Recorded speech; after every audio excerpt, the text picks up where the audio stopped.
السلام علیکم ورحمۃ اللہ وبرکاتہ۔ جیو پاک زندگی اس پروگرام کے ساتھ آپ کی ہوسٹ فائزہ خان آپ کی خدمت میں حاضر ہیں۔ جیو پاک زندگی ایک ایسا پروگرام ہے جس میں ہم پاک زندگی گزارنے کے طریقے سیکھ رہے ہیں۔ آخر وہ کیسی زندگی ہے جو اللہ کو پسند ہے، آخر وہ کیسی سوچیں ہیں جو اس کی رضا حاصل کرنے میں مدد کرتی ہیں، آخر وہ کیسے معاملات ہیں، وہ کیسے تعلقات ہیں جو اس کو پسند ہے۔ ہمارے اس پروگرام میں مہمان خصوصی کے طور پر شامل ہیں استاذہ نگہت ہاشمی۔ جزاک اللہ استاذہ، ایک دفعہ پھر آپ کے وقت دینے کا، آپ کے رہنمائی کرنے کا، آپ کی تربیت کرنے کا، اللہ ہی آپ کو بہترین جزا دے سکتا ہے۔ اللہ تعالیٰ ہم سے قبول کر لے، آمین۔ مجھے یہ بات بہت پیاری لگتی ہے کہ جب بھی ہم اپنے بزرگوں کو یا اپنے ان لوگوں کو جو دین کا علم رکھتے ہیں، جب ان سے کوئی بات کرتے ہیں اور وہ بات کو اللہ رب العزت کی جانب لوٹا دیتے ہیں، مجھے اللہ تعالیٰ سے امید ہے نہ صرف ہم اس پروگرام سے خود فائدہ اٹھا رہے ہیں، ہمارے دیکھنے والے بھی اسی طرح سے فائدہ اٹھا رہے ہوں گے۔ اس پروگرام کا فارمیٹ کچھ اس طرح سے ہے کہ ہمارے ساتھ کچھ مہمان بھی شریک ہوتے ہیں، اور جیسے آج کے پروگرام میں بھی ہے، یہ بھی کچھ سوالات کریں گے۔ اور آج ہمارا ٹاپک بڑا دلچسپ ہے جس کی ہماری زندگیاں کہیں نہ کہیں کم یا زیادہ شکار ضرور ہیں، اور یہ ٹاپک ہے غفلت سے خوف الہی تک کا سفر۔ یعنی ایک غافل انسان کیسا ہوتا ہے، اس کے معاملات کیسے ہوتے ہیں، اور اللہ کے خوف رکھنے والا وہ کیسا ہوتا ہے۔ میرے ساتھ اس پروگرام میں شریک گفتگو رہیں گی اقصیٰ، زنیرہ، اور میرے بائیں جانب ہیں مریم اور ریحانہ۔ انشاءاللہ ہم مختصر وقت میں اسی طرح سے بھرپور استفادہ حاصل کرنے کی کوشش کریں گے۔ استاذہ، آج سفر کرنا چاہتے ہیں غفلت سے خوف الہی تک کا۔ غافل شخص کون ہوتا ہے، اور غفلت کیوں پاک زندگی گزارنے کے لیے ایک ہرڈل ہے؟ نارملی اگر فزیکل کنڈیشن کو دیکھیں تو یہ بات زیادہ اچھے طریقے سے سمجھ آ سکتی ہے۔ جیسے نارملی ہم دیکھتے ہیں کہ نیند اور بیداری کے درمیان کا جو وقت ہوتا ہے، جس وقت انسان کو نیند آ رہی ہوتی ہے، تو آہستہ آہستہ ایسے لگتا ہے جیسے کان بھی بند ہو رہے ہوں، آنکھیں بھی بند ہو رہی ہوتی ہیں۔ انسان ابھی سویا تو نہیں ہوتا لیکن نیند کی ٹرانس میں جا رہا ہوتا ہے۔ اب ارد گرد کے لوگ بول رہے ہیں، سنائی نہیں دے رہا، ارد گرد بہت کچھ ہنگامہ جاری ہے، دکھائی نہیں دے رہا، حالانکہ آنکھیں بھی ہیں، کام بھی کر رہی ہیں، کان بھی ہیں، باتیں بھی ہو رہی ہیں، اور باتیں ہو رہی ہیں، ارد گرد سب کچھ، ساری دنیا، ہر ایک چیز جاری، اور ابھی سویا ہوا ہی نہیں ہے انسان۔ تو یہ ایسی کیفیت غفلت کی کیفیت ہے۔ ہماری عملی زندگی میں بھی اسی طرح سے بعض اوقات یوں ہوتا ہے کہ ہم اپنے ماحول میں ہونے کے باوجود ایسا جیسے کچھ سنا ہی نہ ہو، کچھ دیکھا نہ ہو، اور پورے طریقے سے غافل رہتے ہیں۔ اللہ تعالیٰ ہم سب کو معاف کرے، اپنے رب سے غافل، اپنے مقصد زندگی سے غافل، اپنے لوٹ جانے سے غافل، اپنے فرائض سے غافل، کیونکہ کان سنتے نہیں، کوئی نصیحت کرنا چاہے تو کان سنتے نہیں، آنکھیں دیکھنے کے باوجود دیکھتی نہیں، آنکھیں دیکھنے کے باوجود دیکھتی نہیں، اور زبان بول سکنے کے باوجود صحیح بولتی نہیں۔ جیسے قرآن حکیم میں آتا ہے نا، جی صم بکم عمی فہم لا یرجعون، کہ وہ بہرے ہیں، گونگے ہیں، اندھے ہیں، اب وہ نہیں لوٹیں گے۔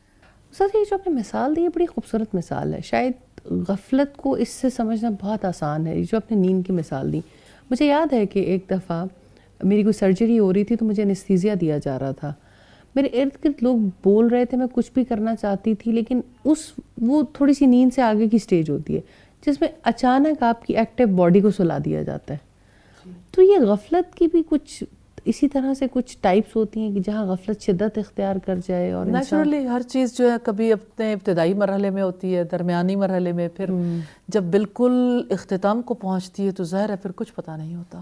کیا ایک صرف دنیا دار یا دنیا سے محبت رکھنے والا شخص غافل ہو سکتا ہے، یا ایمان والا شخص بھی ایک لمحے کے لیے غافل ہوا اور چڑھا شیطان کے ہاتھ اور یہی والی حالت ہو گئی؟ غفلت تو غفلت ہی ہے، وہ اور لمحے کی ہو یا کسی پہ بھی طاری ہو سکتی ہے. ہاں یہ ہے کہ ایمان والا چونک جاتا ہے، اور جو ایمان نہیں رکھتا اس کے چونک جانے کے چانسز نہیں رہتے. اس کی مثال یوں ہے جیسے کسی کو نیند کا انجیکشن جب لگایا جاتا ہے تو گریجولی وہ نیند کی کیفیت میں جا رہا ہوتا ہے، تو ابتدا میں ابھی اس کی حالت فرق ہوتی ہے، لیکن اینڈ پہ جو ہے وہ بالکل اسی ٹرانس پہ چلا جاتا ہے. تو یہ ہے کہ ابلیس بھی اپنے وسوسوں سے اور اپنے طریقہ زندگی اپنے ڈھب پر لانے کے لیے ایفرٹس کرتا رہتا ہے، اور انسان پھر اپنے ماحول سے بیگانہ ہو جاتا ہے. پہلی بات، پہلا کام اس کا یہ ہوتا ہے کہ انسان اپنے رب کو بھول جائے. غفلت میں غافل اپنے رب سے، اور اس کے لیے اس کے بڑے ٹولز ہیں. مثال کے طور پر جیسے میوزک غفلت میں مبتلا کرتا ہے، اور اسی طرح سے جیسے نشہ انسان کو غافل کر دیتا ہے، اسی لیے نشہ حرام ہے، اسی لیے میوزک حرام ہے. لیکن اس کے علاوہ کچھ ایسی چیزیں بھی ہیں جن کو کوئی حرام نہیں سمجھتا، اپنے لیے سب نے جائز قرار دے رکھا ہے. مثال کے طور پر لایعنی فضول گفتگو اور بے مقصد قسم کی مصروفیات، اور اسی طرح سے جیسے ایسی موویز، ڈراماز یا ایسی سٹوریز جن کی وجہ سے انسان کو یعنی اللہ تعالیٰ کی یاد دل میں نہیں رہتی، انسان کا ذہن کہیں اور مصروف ہو جاتا ہے. تو یہ مصروفیات انسان کو غافل کر دیتی ہیں. جیسے سورہ لقمان میں آتا ہے نا کہ لوگوں میں سے کوئی ایسا ہے جو غافل کر دینے والی مصروفیات خرید کر لاتا ہے تاکہ لوگوں کو علم کے بغیر اللہ تعالیٰ کے راستے سے بہکا دے. تو یہ غافل کر دینے والی مصروفیات جو ہیں یہ غفلت میں مبتلا کرتی ہیں. تو گپ شپ جو ہے، اور اسی طرح سے جیسے ہمارے یہاں لوگ کہتے ہیں اب تو بہت زیادہ مصروفیات بڑھ گئیں، کسی کو کہیں جانے کی ضرورت نہیں، یہاں بیٹھیں پوری ورلڈ سے آپ ان کانٹیکٹ ہو جاتے ہیں. آپ کی فیس بک ہی سارا ٹائم کھا لیتی ہے، موبائل کی چارجنگ ختم ہو جاتی ہے، اور فیس بک سے آپ کی زندگی کی چارجنگ ختم ہوتی ہے، بہت زیادہ وقت لگ جاتا ہے. اسی طرح سے آپ کا واٹس ایپ ہے، آپ کی چیٹ ہے، آپ کی یہ جو مصروفیات ہیں ان کو کوئی لابھ سمجھتا ہی نہیں ہے. مثال کے طور پر آپ واش روم گئے ہو تو سٹیٹس اپلوڈ کر کے گئے ہو، آپ واپس آئے ہو تو تب آپ جو ہے وہ کہیں سفر پہ جا رہے ہو، آپ کسی جگہ کھانا کھا رہے ہو، آپ کہیں بیٹھے ہو اٹھے ہو. تو یہ کیا اپنے رب کی یاد سے اور اپنے رب سے غافل ہونے والا معاملہ نہیں ہے؟ تو انسان تو کچھ اور ہی چیزوں میں کھو گیا نا. تو یہ کھو جانے کی جو کیفیت ہے یہ غفلت کی کیفیت ہے. لیکن اس میں ایسا کوئی جو نماز بھی ادا کرتا ہے، اذکار بھی کرتا ہے، اللہ کو یاد بھی رکھتا ہے، علم سے بھی جڑا ہوا ہے، اور اس کے باوجود وہ اس قسم کی ایکٹیویٹیز جن کا ذکر آپ کر رہی ہیں ان میں بھی انوالو ہے، تو پھر اس کی بھی تو عقل خراب ہو رہی ہے، تو وہ بھی تو غفلت کا شکار ہے نا. غفلت کا شکار تو ہے، کیونکہ دیکھیے ایک فرد ہے، اس کے اندر پوٹینشل ہے، وہ اللہ تعالیٰ کے ساتھ تعلق میں اور دین میں بہت آگے جا سکتا ہے، اپنی لائف کی کوالٹی کو بہت بہتر بنا سکتا ہے، لیکن غفلت کی وجہ سے اس کے لیے اس کے امکانات کم ہوتے چلے جاتے ہیں نا. دوسری بات یہ ہے کہ غفلت کا معاملہ ایسا نہیں ہے کہ اس کے انسانی زندگی پہ اثرات نہ ہو. غفلت کی وجہ سے علم اور حلم میں، اور غفلت کی وجہ سے انسان کے مزاج میں بہت بڑی چینج آتی ہے. انسان کے اندر سے کانشیسنس ختم ہوتی ہے، اور غفلت کی وجہ سے انسان سے غلطیاں زیادہ صادر ہوتی ہیں، اور ٹائم مینجمنٹ درست نہیں رہتی نا. ٹائم مینجمنٹ کی بات آ رہی ہے تو یہاں ایک چھوٹا سا وقفہ لے لیتے ہیں. اس وقت کو بھی مینیج کرنا بہت ضروری ہے. ایک مختصر سی بریک کے بعد دوبارہ حاضر ہوتے ہیں.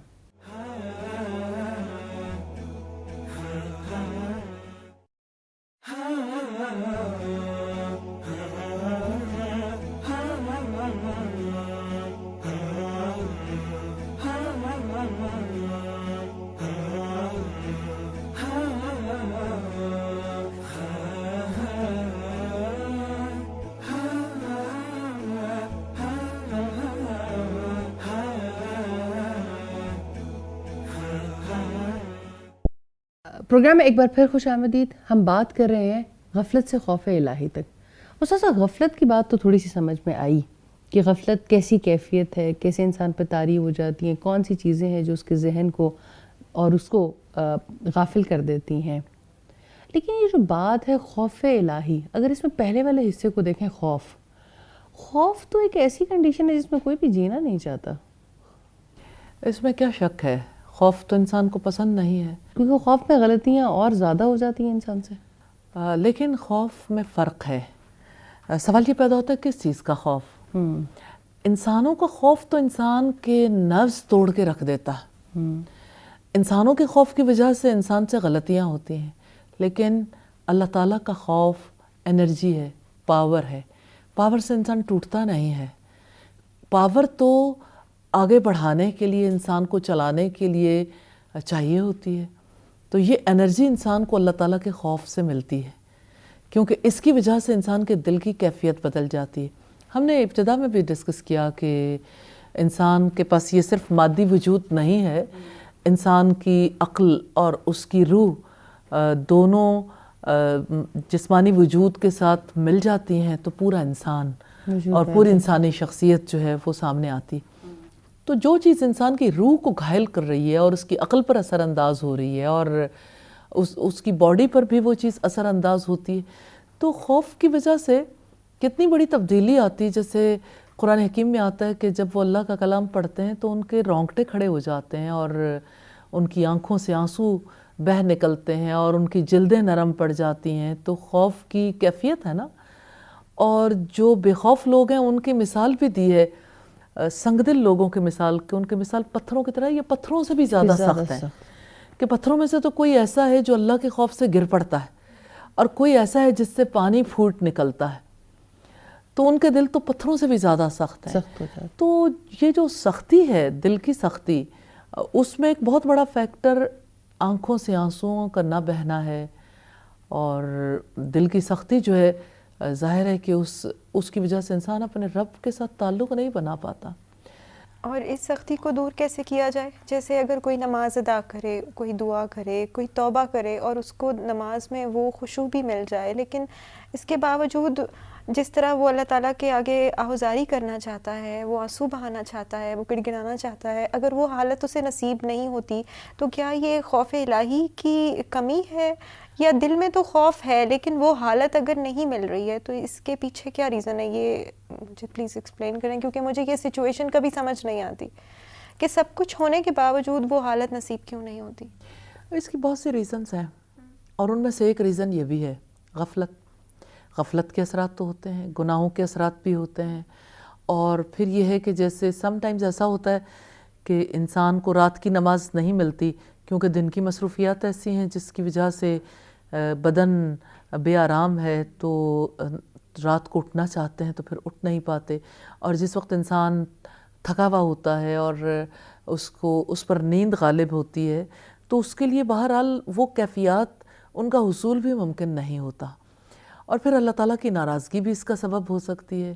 اور پھر یہ ہے کہ حالات بھی ایک جیسے نہیں رہتے, یعنی انسان سدا ہی ایک برابر کی کیفیت میں نہیں رہتا. اور اس کا سلوشن, اگر اس سچویشن سے باہر آنا چاہیں تو کیا اس کے لیے کیا امام ابن قیم بات کہتے ہیں کہ انسان کی روح کو فاقہ لاحق ہو جاتا ہے. تو وہ جیسے جیسے آپ کی یہ روحانی غذا بھی بڑھتی چلی جاتی ہے تو آپ کو بھی اس کو استدراج کے ساتھ بڑھانے کی ضرورت نہیں ہوتی. اصل میں استدراج اور چیز ہے اور تدریج اور چیز ہے. تدریج اور چیز ہے, ٹھیک ہے. تدریج کا مطلب ہے کہ درجہ بدرجہ کوئی چیز آگے بڑھتی ہے نا. ہاں, تو بات یہ ہے کہ الوابل الصیب میں امام ابن قیم کا یہ قول ہے, ان کا یہ کوٹ ہے کہ جیسے انسان کے بدن کو فاقہ لاحق ہو جاتا ہے تو اس کو کھانا کھانے کی ضرورت ہوتی ہے, اسی طرح سے روح کو بھی فاقہ ہو جاتا ہے, اور اس فاقے کی کیفیت کو ذکر الہی کے علاوہ کوئی چیز پر نہیں کر سکتی. یعنی اللہ کی یاد ہی ہے جس کی وجہ سے انسان کی یہ کیفیت ختم ہوتی ہے. تو جب انسان غفلت سے بیداری کی طرف آ رہا ہوتا ہے نا, کیونکہ بیداری تو اخلاق کا حصہ ہے, اور بیداری ایک دفعہ ندامت کو بہت زیادہ بڑھا بھی دیتی ہے. بیداری کی وجہ سے ندامت بڑھتی ہے, بیداری کی وجہ سے ندامت, اور ندامت کے بعد توبہ کی ضرورت ہوتی ہے اور آئندہ کے لیے عزم کرنے کی. تو بندے کو جب یہ سمجھ نہیں آتی کہ میں جو گلٹ کی طرف جا رہا ہوں، تو اس موقع پہ مجھے کیا کرنا چاہیے؟ ایک تو رب کی ذات پر یقین ضروری ہے کہ وہ گناہوں کا معاف کرنے والا ہے، اور ندامت کے بعد توبہ اور عزم ضروری ہے. لیکن ہے بہرحال یہ بیداری. جیسے نظرۃ النعیم مکارم اخلاق رسول کریم پر ایک انسائکلوپیڈیا ہے جس میں اخلاق کے حوالے سے 3 وہ کیفیات جو ہیں، جو دل کی کیفیات ہیں، نفس کی کیفیات ہیں، نفس کے مقامات ہیں، ان کا تذکرہ ہمیں ملتا ہے. قرآن حکیم میں بھی اس کا تذکرہ ہے. ایک نفس امارہ ہے، نفس لوامہ اور نفس مطمئنہ. تو نفس امارہ اگر غافل ہے تو نفس لوامہ جو ہے وہ نادم ہے، اور نفس مطمئنہ جو ہے مطمئن ہے لیکن وہ توبہ کا مقام ہے نا، پھر مراقبے کا مقام ہے، پھر محاسبے کا مقام ہے، یعنی سٹیجز ہیں. تو یہ درجہ بندی ہے. تو آپ نے پوچھا کہ اس کا سلوشن کیا ہے؟ تو غفلت سے آپ ایمان کی طرف آنا چاہتے ہیں تو خوف الہی، اللہ کا خوف. تو اللہ تعالیٰ کی ذات کا خوف انسان کو کیسے لاحق ہوتا ہے؟ اس کی صفات پر غور و فکر کرنے سے. اور پھر یہ ہے کہ جیسے اس نے پہلی قوموں کے ساتھ جو معاملات کیے، جس کو الفوز الکبیر میں شاہ ولی اللہ لکھتے ہیں کہ اللہ تعالیٰ کے دن ہے تذکیر بایام اللہ اور تذکیر بآلاء اللہ. اللہ پاک نے اپنے کتاب میں اپنی نعمتوں سے اپنی یاد دلائی ہے. ان کا تذکرہ جو ہے وہ انسان کے لیے بہت زیادہ نفع مند ہے. اور اللہ کے دن وہ ہیں جن میں کسی قوم پر اللہ تعالیٰ کا عذاب اترا. تو جب اللہ کے عذابوں کو انسان دیکھتا ہے کہ کیسے پہلے لوگ پکڑے گئے، تو انسان کا دل مٹھی میں آتا ہے کہ ہاں، اگر پہلے لوگ پکڑے گئے تو میں کیسے بچ پاؤں گا. تو یہ چیز غفلت کو توڑتی ہے. تو اللہ کا خوف جو ہے وہ بہت زیادہ ضروری ہے. اور سورہ رحمان میں آتا ہے وَلِمَنْ خَافَ مَقَامَ رَبِّهِ جَنَّتَانِ، اور جو اپنے رب کے آگے کھڑے ہونے سے ڈر گیا اس کے لیے 2 باغ ہیں. تو رب کے آگے کھڑے ہونے سے مراد حشر کے میدان میں کھڑا ہونا تو ہے، لیکن اس دنیا میں اپنے ہر عمل کے موقع پر انسان یہاں پر رہتے ہوئے امیجن کرے کہ مجھ سے میرا رب اس عمل کے بارے میں سوال کر رہا ہے. تو غفلت ٹوٹ جاتی ہے، انسان بیدار ہو جاتا ہے. میم، غفلت سے خوف الہی تک کا سفر کرنے کے لیے سب سے پہلے میرے خیال سے ہمیں اللہ تعالیٰ کی نظروں کا شعور ہونا چاہیے. جیسے کہیں لکھا ہوا ہوتا ہے کہ کیمرے کی آنکھ آپ کو دیکھ رہی ہے، ہم فوراً سے کانشیس ہو جاتے ہیں. تو کیسے ہم اس چیز کو اپنے اوپر لاگو کر سکتے ہیں کہ اللہ تعالیٰ کی آنکھ ہمیں دیکھ رہی ہے، اس کا خوف، وہ دیکھ رہے ہیں ہمارے ہر عمل کو، ہم نے غافل نہیں ہونا. مطلب کیا سولوشن ہے اس چیز کا کہ ہمیشہ ہم اس کی نظروں کا خوف محسوس کرتے رہیں؟ یہ پوچھنا چاہتے ہیں کہ ہم یہ بات بھولیں ہی نا کہ اللہ ہمیں دیکھ رہا ہے. دیکھیں، اس کے لیے ٹائم مینجمنٹ ضروری ہے. اور آپ یہ دیکھیں کہ آپ کی زندگی کے خاص اوقات ہیں جب آپ کو غور و فکر کرنا چاہیے. تو آپ کو ایک دن میں 5 مرتبہ نماز میں سکھایا گیا کہ آپ اس نماز کو کس طرح سے ادا کریں. ان تعبد اللہ کأنک تراہ، تم اللہ تعالیٰ کی عبادت ایسے کرو گویا کہ تم اسے دیکھتے ہو. فَإِن لَمْ تَكُنْ تَرَاهُ فَإِنَّهُ يَرَاكَ. کتنا ہی خوبصورت معاملہ ہے، اگر تم اسے نہیں دیکھتے وہ تو تمہیں دیکھتا ہے، وہ تو تمہیں دیکھتا ہے. اچھا، یہ ایک بار بار اس بات پہ غور و فکر کرنے کی ضرورت ہے. روزہ بڑا ہیلپ فل ہے. یہ اینولی ٹائم مینیج کیا گیا نا کہ روزے کی حالت میں ہم نفلی روزہ تو کسی وقت بھی رکھ سکتے ہیں، لیکن خاص طور پر جب رمضان آتا ہے تو انسان یا روزے کی حالت میں انسان ہوتا ہے، جب وہ روزہ نہیں توڑتا تو اس کو یقین نصیب ہوتا ہے کہ اللہ تعالیٰ مجھے دیکھتا ہے. تو یہ اللہ تعالیٰ کی طرف سے رحمت ہے عبادات، جس کے توسط سے ہمیں اللہ تعالیٰ کا خوف نصیب ہوتا ہے. جیسے حج کا میدان ہے نا، تو میدان حج کے لیے یعنی جہاں پہ یوم عرفہ میں عرفات کے میدان میں سب اکٹھے ہوتے ہیں، تو اللہ پاک نے اپنی کتاب میں اس کے لیے فرمایا وَاعْلَمُوا أَنَّكُمْ إِلَيْهِ تُحْشَرُونَ. خوب اچھے طریقے سے جان لو تم اس کی طرف اکٹھے کیے جاؤ گے. تو ایک بہت بڑا گروہ وہاں پہ اکٹھا ہوتا ہے اور نفسا نفسی کا عالم ہوتا ہے. تو انسان کے لیے امیجن کرنا آسان ہو جاتا ہے. تو اصل میں اس چیز کا علم حاصل کرنے کی بہت ضرورت ہے. پھر اللہ تعالیٰ کی جنت اور اللہ تعالیٰ کی دوزخ کا تذکرہ نیچرلی جنت کو کھو دینے کا خوف ہوتا ہے. زیادہ اصل چیز تو علم ہی ہے. ہم جس بھی جگہ پہ پہنچتے تو ہمیں پتہ چلتا ہے کہ علم کے بغیر کوئی بھی اگلا سفر طے کیا ہی نہیں جا سکتا. بنیادی چیز تو یہی ہے. ظاہر ہے کہ جس چیز کا انسان کو علم نہیں ہوتا, علم کے بغیر بے خوفی رہتی ہے, اور علم کے ساتھ انسان کو خوف نصیب ہوتا ہے. تو انسانوں کا خوف تو دور کرنے کی ضرورت ہے, اور اللہ کے خوف کی ہمیں سخت ضرورت ہے. ایمان امید اور خوف کے بین بین ہے, تو اس میں امید زیادہ غالب رہنی چاہیے یا خوف؟ بین بین ہونے کا مطلب یہ ہے کہ بیلنس رہے, بیلنس میں رہے, کہ نہ اگر امیدیں بڑھ جائیں اور نہ خوف بڑھ جائے. اپنے اعمال کی طرف دیکھیں تو خوفناک ہوتا ہے, اور اللہ کی رحمت کی طرف دیکھیں تو امید. تو امید اور خوف کے بین بین انسان رہتا ہے تو وہ ایمان کا سفر آسانی سے طے کر سکتا ہے. جزاک اللہ استاذہ. یہاں ایک مختصر سے وقفہ لیں گے اور بات جاری ہے غفلت سے خوف الہی تک. غفلت کیسے آتی ہے, کیسے در آتی ہے, کیسے نقصان پہنچاتی ہے, یہ تو ہم نے دیکھا, لیکن خوف الہی کیسے نفع دیتا ہے یہ اس بریک کے بعد دیکھیں گے. ایک چھوٹی سی بریک کے بعد دوبارہ حاضر ہوتے ہیں.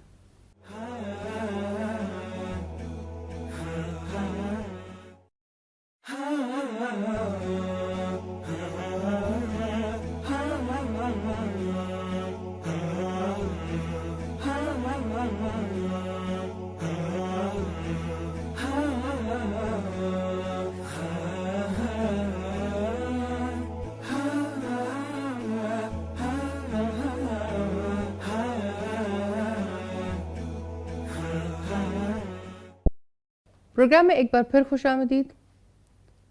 ہم دیکھ رہے ہیں غفلت سے خوف الہی تک کے سفر کو. زنانہ, بریک پہ جانے سے پہلے آپ کوئی سوال کرنا چاہ رہی تھیں؟ میں یہی سوال کرنا چاہتی ہوں کہ روزوں میں تو ہم بہت زیادہ خوف الہی کا خیال رکھتے ہیں, لیکن جس طرح چاند رات آتی ہے کیوں انسان اتنے زیادہ غفلت میں مبتلا ہو جاتے ہیں کہ اس رات کی قدر ہی نہیں جانتے؟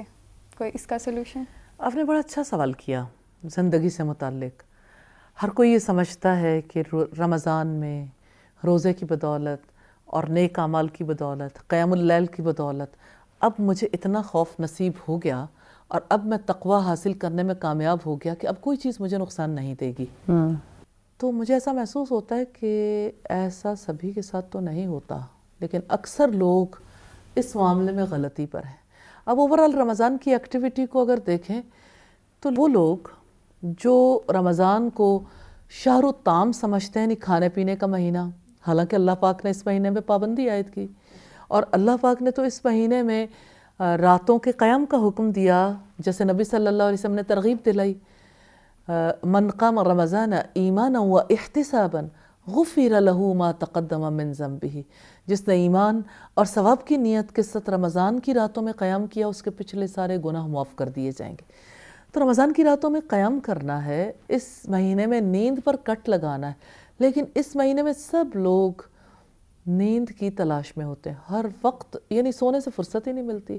ایسا لگتا ہے کہ اللہ پاک نے جو ہمارے کھانے پینے پہ پابندی عائد کی, اس کے بعد سب سے بڑا کام کھانے کے بارے میں سوچنا اور سونا. تو آپ مجھے یہ بتائیں, کھانے سے خوف الہی نصیب ہوتا ہے یا سونے سے خوف الہی نصیب ہوتا ہے؟ یہ تو خوف کے ذرائع نہیں ہیں.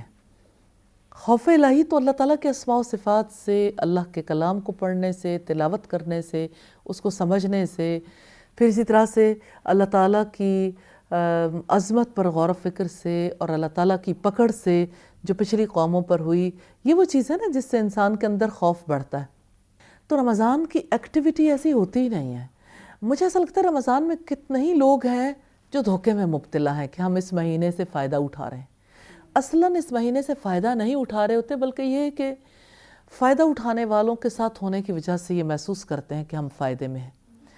تو اس وجہ سے جو لوگ پہلے روزے سے شروع کر کے 29ویں یا 30ویں روزے تک پہنچ جاتے ہیں اور چاند رات آ جاتی ہے, تو چاند رات میں وہ ایک بوجھ کی جو گٹھڑی ان کے سر پر تھی نا, اس کو اتار کے رکھتے ہیں, اور خدا نہ اور خواستہ پھر وہ ایسا پہلے لگتا والی ہے صورتحال میں واپس آ کہ جاتے شیطان دشمن کے آزاد ہونے کی بجائے خود آزاد ہو گئے. اصلاً شیاطین بھی آزاد شیاطین بھی آزاد ہو جاتے ہیں, تو وہ ایک کیونکہ رمضان میں تو قید کر دیے جاتے ہیں. اور پھر یہ کہ میں تو ہمیشہ یہ فیل کرتی ہوں کہ لوگ مجھ سے سوال کرتے ہیں کہ اچھا رمضان میں سرکش شیاطین جکڑ دی جاتے ہیں، سرکش شیاطین جکڑ دیے جاتے ہیں تو پھر غلطیاں اور گناہ کیوں ہوتے ہیں؟ تو اصل بات یہ ہے کہ جس وقت آپ میگنیٹ کو، مقناطیس کو کسی لوہے کے ساتھ رگڑیں تو اس میں بھی مقناطیسیت پیدا ہو جاتی ہے. تو انسان کے دل کے اوپر تو ہر وقت شیاطین اپنا عمل دخل جاری رکھتے ہیں. تو شیطان کی آنیوں جانیوں کے ساتھ اپنے اندر، نفس کے اندر بھی وہ خصوصیات پیدا ہو جاتی ہیں. تو اس وجہ سے شیاطین کے اثرات پھر مرتب ہوتے ہیں اور غلطیاں ہوتی ہیں، گناہ ہوتے ہیں. تو جس نے اللہ تعالیٰ کا خوف، جس نے اللہ تعالیٰ کے ساتھ تعلق کی بجائے یعنی پورا ماہ اپنے آپ کو دھوکہ دینے میں رکھا، تو کیسے ممکن ہے کہ چاند رات میں وہ پہلے جو چیز حاصل ہی نہیں ہوئی اس سے فائدہ اٹھا سکے؟ تو خوف الہی تو اس کا آبجیکٹیو ہی نہیں تھا. اس کا آبجیکٹیو تو یہ تھا کہ چلو میں نے روزہ رکھ لیا. بھوک پیاس اس کا آبجیکٹیو تھی.